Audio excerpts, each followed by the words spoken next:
Sveiki būsimi vairuotojai.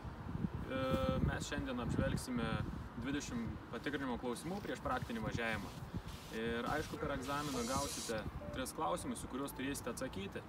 Tai mes pasistengsime apibendrinti ir bendrai apžvelgti visus 20 klausimų.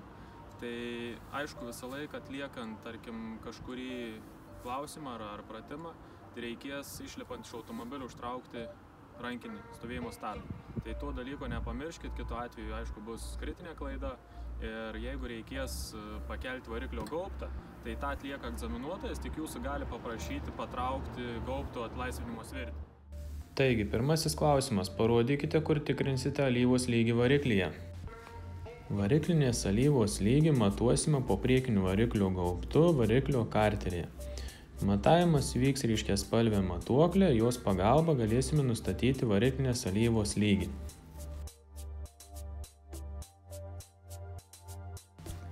Antrasis klausimas. Paaiškinkite, kaip tikrinsite, ar alyvos lygis variklyje yra pakankamas. Variklinės alyvos lygį matuosime, kai automobilio variklis yra šaltas, ištraukiama ryškiaspalvė matuoklė, kuri yra nuvaloma, vėl atgal įkišama ir ištraukiama. Variklinės alyvos lygis turi būti tarp žymų, ne daugiau maksimum, ne mažiau minimum žymos. Normalus lygis tarp minimum maksimum žymų. Trečiasis klausimas. Parodykite arba paaiškinkite, kaip tikrinsite, ar veikia vairo stiprintuvas.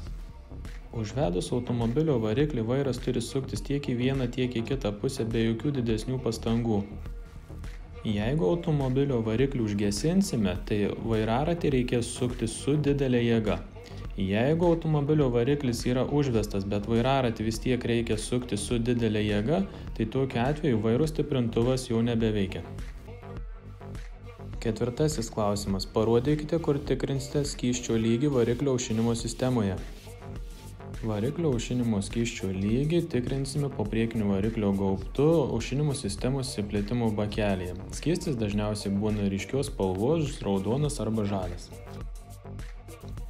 Paaiškinkite, kaip tikrinsite, ar aušinimo skysčio lygis yra pakankamas. Ant aušinimo sistemos išsiplėtimo bakelio šono yra atžymos minimum, maksimum. Aušinimo skysčio lygis turėtų būti tarp minimum ir maksimum žymų. Paaiškinkite, kaip tikrinsite, ar veikia stovėjimo stabdys. Apie įjungtą stovėjimo stabdį prietaisų skydelėje signalizuoja kontrolinė lemputė. Rankinio svirtį užtraukime tiek, kad bandant dar kartą jį užtraukti reikalinga didelė jėga ir norint važiuoti jaučiasi stiprus stabdymas. Parodykite, kur pilsite langų plovimo skystį. Atidarę variklio gaubtą iškart pamatysite mėlyną dangtelį, ant kurio pavaizduotas priekinis langas ir ant jo tekantis vanduo. Paaiškinkite, kaip tikrinsite langų plovimo skysčio lygį. Jeigu langų plovimo skysčio bakelis yra permatomas, įvertiname vizualiai arba dega prietaisų skydelį kontrolinė lemputė. Jeigu nėra matomas ir nedega kontrolinė lemputė, paspaudus paprasčiausiai nebebėgs ant langų. Parodykite, kaip tikrinsite, ar veikia įspėjamasis garso signalas. Nuspaudžiame garsinio signalo simbolį esantį ant vairo. Parodykite, kur yra stabdžių skysčio rezervuaras talpa. Stabdžių rezervuaras yra po priekiniu variklio gaubtu. Stabdžių rezervuaras stovi horizontaliai stabdžių pedalų į viršų. Ant rezervuaro dangtelio yra matomi geltoni simboliai stabdžių diskas su kaladėlėmis iš šono. Paaiškinkite, kaip tikrinsite, ar stabdžių skysčio lygis yra pakankamas, kad saugiai važiuotumėte. Ant stabdžių skysčio rezervuaro šono yra atžymos minimum ir maksimum. Stabdžių skysčio lygis neturėtų būti žemiau minimalios ribos ir nedaugiau maksimalios ribos. Parodykite, kaip tikrinsite, ar veikia posūkių signalai. Posūkių signalų svirtis yra kairėje pusėje. Pakėlus svirtį į viršų įsijungia dešinysis posūkis, posūkio svirtį paspaudus į apačią įsijungia kairysis posūkis. Apie įjungtą posūkį mums prietaisų skydelė signalizuoja kontrolinė lemputė. Ar posūkis įjungtas galima įvertinti ir apžvalgos būdu. Egzamino metu egzaminuotojas gali jūsų paprašyti išlipti ir įvertinti, ar posūkis veikia. Įjungus posūkį kairiai pusėje visos lemputės turi mirksėti vienu metu. Prieš išlipant iš automobilio nepamirškite užtraukti stovėjimo stabdį. Paaiškinkite, kaip tikrinsite, ar veikia stabdžių šviesos signalai. Nuspaudus stabdžių pedalą, automobilio gale užsidega stop žibintai.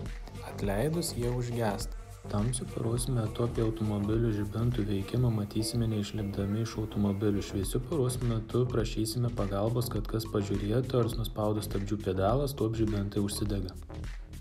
Paaiškinkite, kaip tikrinsite, ar veikia darbinis stabdys. Nuspaudus stabdžių pedalą jis neturėtų nusileisti daugiau kaip pusę savo eigos. Jeigu spaudžiant pedalas leidžiasi iki galo, jis yra netvarkingas ir važiuoti toliau negalima.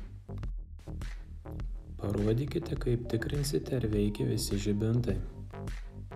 Svirties pagalba įjungiame žibintus. Pirma pozicija yra gabaritinės šviesos, toliau yra artimosios šviesos. Apie artimųjų šviesų įjungimą signalizuoja kontrolinė lemputė, apie tolimųjų šviesų įjungimą signalizuoja mėlyna kontrolinė lemputė. Aiškinkite, kur ieškosite informacijos apie rekomenduojamą oro slėgį padangose. Atidarius vairuotojo dureles ant statramsčių randame lipduką, ant kurio užrašytas rekomenduojamas oro slėgis padangose, galima rasti ant degalų užpylimo dangtelio. Paaiškinkite, kaip tikrinsite oro slėgį padangose. Atsukame padangos ventilio dangtelį ir įstatome oro slėgio matuoklį manometrą. Manometras parodys, koks yra slėgis padangoje. Paaiškinkite, kaip tikrinsite, ar padangų protektoriaus rašto gylio pakanka, kad saugiai važiuotumėte. Padangos rašto gylį galima išmatuoti specialiu prietaisu, įstačius į raštą matomas rašto gylis, arba galima naudoti paprastą buitinį slankmatį. Neturint nei vieno prietaiso, galima įvertinti vizualiai pagal rašto gylio indikatorių. Raštas turėtų būti aukščiau indikatoriaus. Paaiškinkite, kaip tikrinsite, ar bendra padangų būklė tinkama saugiai važiuoti. Įvertiname vizualiai, ant padangos neturėtų būti matomi įtrūkimai, gumbai ar dar kažkokie įplyšimai. Padanga turėtų atrodyti nesubliuškusi. Parodykite, kaip tikrinsite, ar veikia varinės šviesos signalizacija. Tikriname apžvalgos būdu, įjungiame varinės šviesos signalizacijos jungiklį ir prietaisų skydelėje matome kontrolinės lemputes. Išlipę į lauką matome, kad visos lemputės posūkiu mirksi vienu metu. Tai buvo visi 20 patikrinimo klausimų prieš praktinį važiavimą. Atminkit, jeigu reikės lipti iš automobilio, privalote užtraukti stovėjimo stabdį. Jeigu reikės atkelti variklio gaubtą, tai atlieka egzaminuotojas.